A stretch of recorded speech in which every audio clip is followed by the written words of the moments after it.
खुलुमबाय अनजाग्रा गासै आइ आफा आरो बिदा फंबाय आरो बिब' बिनानावमोन। दिनै आरोबाव नोंथांमोननिसिम आङो मोनसे बयनिबो थाखाय गोनांथार एबा जोङो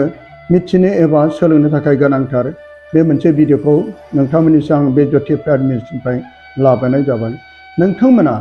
बे भिडिअखौ फारि फारि जोबनायसिम नायलांब्ला गोबां नोंथांमोना मिथिनो आरो सोलोंनोबो हागोन आरो आंखौबो फोरोंहरनो हागोन। अनजागाफोर दिनै आङो नोंथांमोननिसिम गुबै थांखिया एबा बे भिडिअखौ लाबोनायनि थांखिया मा बेखौ मिथिहोनो लुबैदों।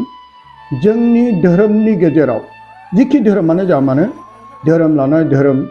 गावनि जाथि एबा जाथि गोबांथार बिदिनो दान्थे बिदान्थे एबा गोजौ एबा गाहाय मुगैलायनाय एबा गावखौनो गोरों एबा साबसिन सानना लानाय एबा जोंनासो बासायजानाय एबा जोंनासो सोरगोआव लांगोन बेबायदि गोबांथार सुबुंनि गेजेराव समाजनि गेजेराव दिनै जों बेबायदिखौ जागायजेननाय समनिफ्रायनो नुबोदों आरो खोनादों इउटुबफोरनि गेजेरजों आरो मिथिं दावथिंनि गेजेरजों आरो गोबांथार गावजों गाव सावरायनायनि गेजेरजों बेफोरबायदिखौ जों दान्थे बिदान्थेफोरखौ जों नुनो मोनदों। नाथाय जोङो बबे नंगौ आरो बबे नंखाय बेफोर गासै बाथ्राफोरखौ जोङो गावखौनो गाव बिजिरनो आरो मोनदांनो थाखाय इसोरा दिनै गियान आरो मेलेमफोर होदों। अब्ला जों फै अनजागाफोर आं मोनसे थांखिखौ लानानै नोंथांमोननिसिम फैदों जायखौ जोंनि ख्रिस्टान समाजनि गेजेरावबो बेबायदिनो गावखौनो गोरोंसिन आरो जोंनियासो सोरगोआव सहैगोन आरो बिदिनो डिनोमिनेसन लालायनानै आरो गोबांथार खुलुमनायनि डक्ट्रिनफोरखौ लानानै गोबां जोंनि गेजेराव सौथुलायनाय आरो बबे नंगौ बबे नंखाय गोबां जोङो बिजिरनो एबा नंगौ एबा नंखायखौ जोङो हमनो हायैयाव जोङो आन्दायदों। अब्ला जोङो बबे नंगौ बबे नंखाय जोङो अनजागाफोर नैबे बाइबेलनि गेजेरजों जोङो बिजिरनि आरो बिजिरनायावबो नोङो थोंजोङै बुङोब्ला जानाय नङा गोथौयै बे गोथौ दै सिङाव हाबोब्लासो बे दै सिङाव मा दं बेखौ मोनदांनो हागोन। सायाव थानानै बोरियाव थानानै जों जेबो नुवा जों जेबो मिथिया बेनिखायनो दै सिङाव थानानै बे दै सिंनि ना मनि मुक्ता अन्थाइ बेफोर गासैखौबो जों सिङाव हाबोब्लासो मोनदाङो। बेनिखायनो बे गोथार बाइबेलनि बोसोनखौ जायफ्रा गोथौयै फरायगोन आरो बेखौ गोथौयै गोथार दिनै बोरैजों मोनदांगोन बिथांमोनासो बे बाथ्राखौ बिजिरना होनो हागोन। बेनिखायनो आं बे बाइबेलनि गेजेरजों नोंथांमोना आं मिथिनो थाखाय आखायाव लाबाय। गुबै साबजेक्टआ फैदिनि मानोना जोंनि गेजेराव गोबां मानसिफ्रा गावजों गाव सोंलायो एबा बुंलायो जेरै काथलिक ख्रिस्टानफ्रा बिसोरो हिन्दुफोर बादि मुर्ति एबा मुसुखा खुलुमो आरो बिसोरो अरखौबो खुलुमो आरो धुप सावो। बेफोरबायदि लानानै जोंनि गेजेराव ख्रिस्टानफोरनि गेजेरावबो दान्थे बिदान्थेफ्रा जाबोगासिनो दं आरो जालांगोन। आरो बेफोर गासै जाथायफ्रा बबेनिफ्राय एबा बे बुंनायफ्रा बबेनिफ्राय अनजागाफोर बबे सैथो आरो सोरनिया नंगौ बेफोर गासै बाथ्राफोरखौ आं दिनै बाइबेलनिफ्राय आङो नोंथांमोननो मिथिहोनो लुबैदों। फै जों फारि फारि खोनासंलांनि। मसेया इजराइलफोरनि सासे दैदेनगिरिमोन आरो इसोरा बेखौ अननायनि गेजेरजों सायख'दोंमोन आरो बै समाव फारौ राजानि गोबां सान्थ्रिफ्रा इजराइलफोरखौ गोबां नासयनानै गोबां बुसोगारदों गोबांथार नासयदों आरो बे समाव इसोरनि गेदेर महिमा मसेनि गेजेरजों नायदो दैयाबो थै जास्लायजोबदों आरो बे मसे लावथिनि गेजेरजों गोबां सोमोनांथावफोर बे इसोरनि बोलोजों बियो गोबांथार बे इजराइलफोरखौ बायख'नो थाखाय अब्ला बियो उदां खालामनो थाखाय नायदो गोजा सागरखौबो लावथिनि गेजेरजों थुब्ला खालामदों आरो बेबायदिनो बे लावथिनि गेजेरजोंनो आरो अनजागाफोर फारौ राजानि गासै सान्थ्रिफ्राबो थैनो नांदों। जाय इसोरनि गेदेर अननायखौ मोननानैबो दिनै बे इजराइलफ्रा जोबनायाव दिनै इसोरखौ मावनानै बिसोर मा खालामदोंमोन मोदायखौनो इसोर होननानै खुलुमदोंमोन आरो बे समाव मसे गोबां दुखु मोनदोंमोन आरो बे सिनाय हाजोनिफ्राय 10 रोखोमफोरखौ लानानै फैदोंमोन आरो बिसोरो इसोरखौ बावनानै मोदायनि मुसुखा खालामनानै खुलुमदोंमोन आरो बै मुसुखाखौसो लानानै फोरमायदोंमोन। बेनिखायनो अनजागाबो जेरै अंखालांनायनि 20 लिरनाय दं इसोरा रायज्लायदों रायज्लायनाय बाथ्रा बेनो आंनो नोंसोरनि फोरबो इसोरा आंखौ नागारनानै नोंसोरा गुबुन इसोर दाथाथों। जाय बाथ्राखौ जेरै लानानै फोरमायदों आंनो नोंसोरनि फोरबो इसोरा जाय नोंसोरखौ मिसोराव लेंबैनायनिफ्राय दैखौनो लाबोबाय बै समाव जेरै अनजागाफोर मसिया गोबांथार बे इजराइलफोरखौ गोबां गोसोखांहोदोंमोन आरो मसिनि बुंनाय बोसोनखौ बिसोरो इसोरनि बोसोनफोरखौ बिसोरो गासैखौबो नेवसिगारदोंमोन। आन्दायगाफोरजों दा बे गासैबो इसोरनि थिननाय हुकुमफोरखौ सेफायनानै जायफ्रा जेरै बे मोदाइखौनो मोदाइनि मुसुखाखौ लानानै खुलुमनायफोरनि थाखाय इसोरनि बोरजों अननायजों बेखौबो जानाय बे इजराइलफोरखौ मसिया गोबां दुखु मोनदोंमोन, इसोरा गोबां दुखु मोनदोंमोन आरो बेनिखायनो बे 10 हुकुमफोरखौ बिसोरनि गेजेराव फोरमायदोंमोन। जों नुगासिनो दं आन्दायगाफोर आरो बेनिखायनो बिसोर मोदाइ खुलुमनाय मोदाइनि मुसुखाखौ लानाय बेखौ सेफायनो थाखाय नायदो अब्ला जों नुनो मोनदों जाय 10 हुकुमनि बे अन्थाइखौ बे मोदाइनि मुसुखायाव गारहरो अब्ला बे थेर बेथेर जायो। गासिबो इसोरनि बोलोजों बे मोदाइनि मुसुखाया बाइबेलाव जेरै ओंखारलांनायनि 20 बालबनि 3 सिरियाव जों फरायना मोनबावदों, नोंसोरो आंनि बाहेरायै गुबुन मोदाइफोरखौ दा खुलुम आरो सोरखौबा बोलि बावनो हाथारनानै मोदाइफोरनि बोलि दाहो। जेरै गोथार बोसोना जोंनो फोरमायबाय अब्ला मोदाइनि मुसुखाफोरखौ लानानै खुलुमनायफोरखौसो बे बादा होदों, नाथाय इसोर गावनि मुसुखाखौ मालाबाबो बुङाखै। ओंखारलांनायनि 20 बालबनि 4 सिरियाव जों फरायना मोनबावदों, नोंसोरो खुलुमनो थाखाय आकाशाव थानाय, आकाशाव जों मा मोनो? जेरै आकाशाव जों नुनो मोनो अख्रां, सान आरो बेबायदिनो इसोरा जेरै जागायजेननायाव बुंदोंमोन 1 बालबनि 3 सिरियाव इसोरा होनबाय स्रां जाथों, अब्ला स्रां जादों आरो इसोरा स्रांखौ मोजां नुदों। आरो बेबायदिनो आकाशाव जेरै जोङो गोबांथार ग्रहफोर नुनो मोनो, गोबांथार बे आकाशाव थानाय जेरै गोबां जों नुनो मोनदों नख्रां बिखायाव हाथरखि थायो, अलंबार थायो, ग्रहफोर थायो, गोबां नक्षत्रफोर थायो। बे नक्षत्रफोरखौ जोंखौ इसोरा मालाबाबो खुलुमनो थिनाखै। खायसे बेखौ साननानै नोंहा ग्रह, नोंहा गाज्रि बेबायदिनो सोरनिबा ग्रह दानानै गानहोनाय बेफोरखौसो बादा होदों। बेनिखायनो नोंसोरो खुलुमनो थाखाय आकाशाव थानाय जेरै सान, अखाफोर, हाथरखि, अलंबार, अखाफोर बेफोर गासै इसोरजों दाजाजोबनाय बेफोरनि मुसुखा लानानै नोंसोर दा खुलुम, बेखौसो गोथार बोसोना जोंनो फोरमायदों। नाथाय बे मुसुखाया मा? जेरै आकाशनि बाथ्राखौ जों मिथिनो मोनबाय, आकाशाव थानाय बे गोबांथार ग्रहफोर, नक्षत्रफोर, जेरै सोरबा नोंहा गाज्रि बारहावा नांदों, नोंहा ग्रह गाज्रि नांदों होननानै सोरखौबा 9था ग्रह बेबायदिनो फोथायनानै गानहोनानै बेबायदिनो सोरखौबा बिदिखौसो फोरमायदों दि नोंसोर आकाशाव थानायफोरनि ग्रह एबा नक्षत्र, सान, अखाफोर, हाथरखि, अलंबार बिसोरनि मोनफ्रोमबोनि मुसुखा दानानै नोंसोर बेफोरखौ दा खुलुम, बेखौसो जोंनि गोथार बोसोना बाहाय फारि फारि जोंनो मिथिहोदों। एबा हायाव थानाय, जों हायाव मा नुयो? हायाव थानायाव जों बेखौ बिजिरना नायनो, हायाव बिफां लाइफां थायो। जों फोथायनानै बे बिफाङाव इसोर दं होननानै खायसेया बिफांखौनो इसोर होननानै खुलुमो। नाथाय बे बिफां हायाव थानायनि सोमोन्दै खोन्थादों, हायाव बिफां लाइफां, जिब जुनार, मानसि, अन्थाइ बेफोर गासैफोरखौ जोङो बे हायाव नुनो मोनो। आरोबाव जों मोनदों गोथार बोसोनाव, एबा दैयाव थानायफोरनि मुङा मोनसेनिबो मुर्तिफोर दानो नाङा। आन्दायग्राफोर, जों सावगारियाव जों नुगासिनो दं। बे सावगारियाव जोंखौ मा फोरमायदों? दै सिङाव गोबांथार रोखोमनि ना, जिब जुनार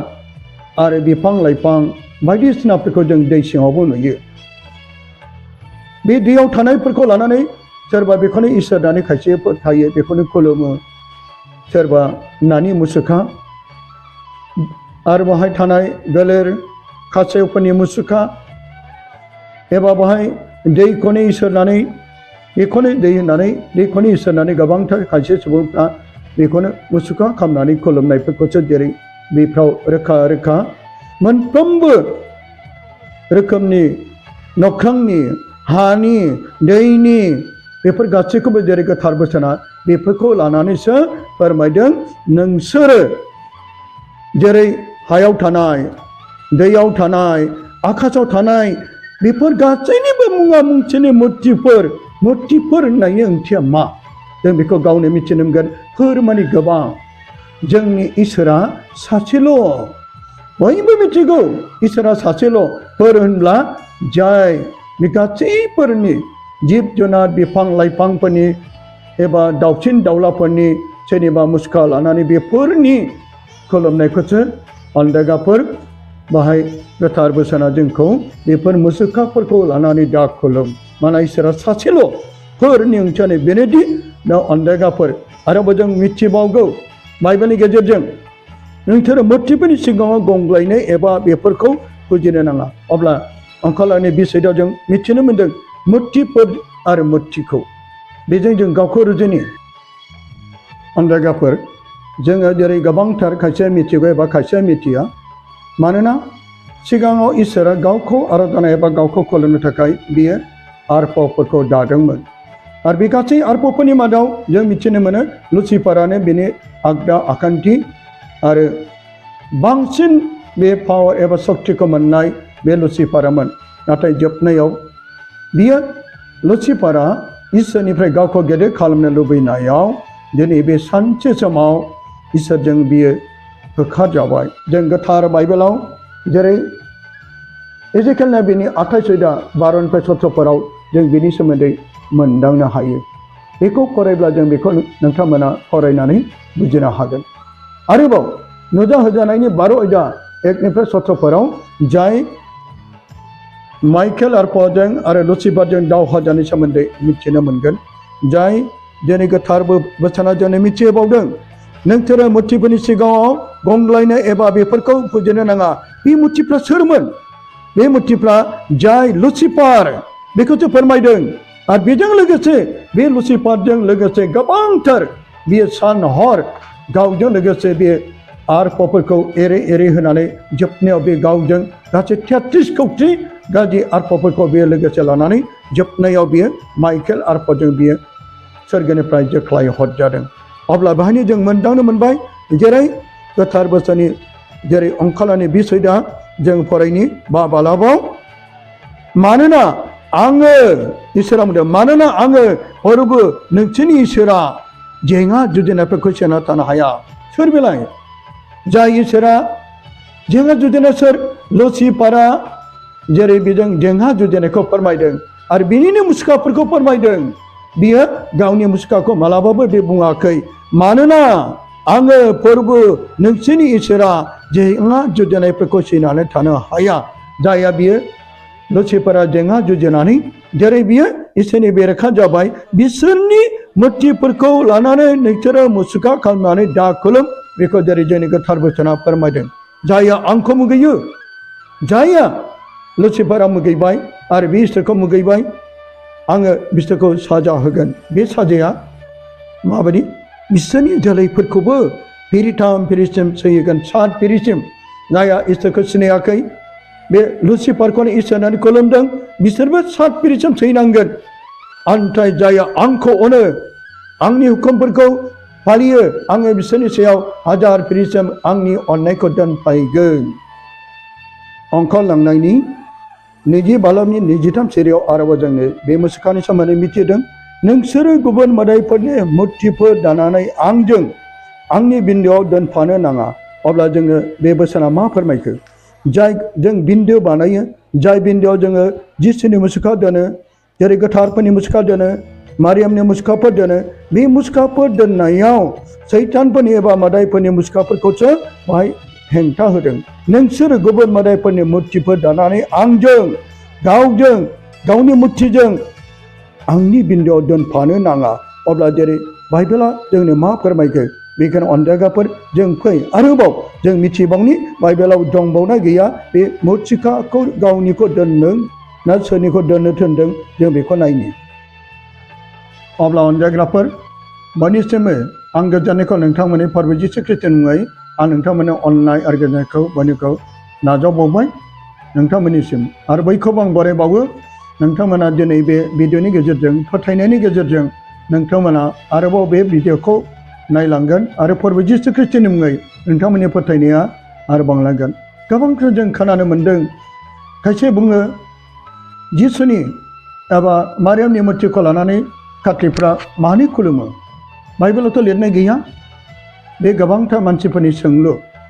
नाथाय जों आं बिनि सोमोन्दै माखासे आगोलाव नोंथांमोननो खोन्थाबोबाय गोबां दौरिफोराबो आरो गोबांथार काथलिक डक्ट्रिनफोरनि गेजेराव बेबायदि गिर्जा न' सिङाव आरो बेबायदिनो जिसुनि आरो मारियामनि सिगाङाव केन्डेल सावनानै बेबायदिनो आरोबाव इसोरखौ खुलुमनाय आरो मारियामखौ खुलुमनाय आरो गोथार गिर्जायाव जोङो गोबां दौरिफोरखौ नुनो मोनो आरो बेबायदिनो आरोबाव जाय बे गोथार गिर्जा न'आवनो केन्डेल सावनानै मारियामखौ खुलुमनायफ्रा बे काथलिक गिर्जायाव थारैनो बे बाइबेलाव लिरनाय दंमारना गैमारा थारैनो बे गोथार बाइबेलाव जोङो रोखा रोखा फरायोब्ला मा मोनगोन आरो बे बाइबेलनि गेजेरजोंनो थारैनो बिसोरो बे हाबाफारिखौ बे डक्ट्रिनखौ थारैनो दौरिफ्रा मावबादों दाबो ना मावाखै अब्ला अनजाग्राफोर गोथार बाइबेला जोंनो गोबां मिथियोबो जेरै गालातियानि एवदानि आरफोराव लिरनाय दं सोरबा इसोरनि गाहाम खोन्थानायखौ उल्थाय जुदि खोन्थायोब्ला सोरगोनि आरफब्लाबो साव मोनगोन बेनिखायनो बे बाइबेला जोंनो मा फोरमायो थारैनो जिसुनि मुसुखाखौ दोननाया गाहाम ना गाज्रि जिसुनि मुसुखाखौ दोननाया थारैनो अनजागाफोर गोथार बाइबेला जोंनो जेरै 1 करिन्थियानि 15:49 जेरै जोंनो फोरमायबावदों गोथार पाउलुसआ जेरै नोंसोरो हारिनि मुसुखाखौ लानाय बादि सोरगोनिफ्राय फैनाय मुसुखाखौबो ला अनजाग्राफोर जेरै जों गाव गावनि बिमा बिफा बिदा फंबाय बिनानावफोरनि मुसुखाफोरखौ लानानै जों गोसोखाङो सोरबा थैना थांनाय गिदिर नेताफोरनि मोजां जायगाफोरनि नुथायफोरखौ लानानै जों सावगारिफोर एबा मुसुखाफोरजों गोसोखांनानै लायो बेबायदिनो गोथार पाउलुसआ जेरै बुंदों नोंसोर जेरै हानिनि मुसुखाखौ लायोब्ला जेरै आइकार अट' आरो गुबुन जेरै मुसुखा लानानै जों गोसोखांनाय बादि सोरगोनिफ्राय फैनाय मुसुखाखौसो लानो थिनदों गोथार पाउलुसआ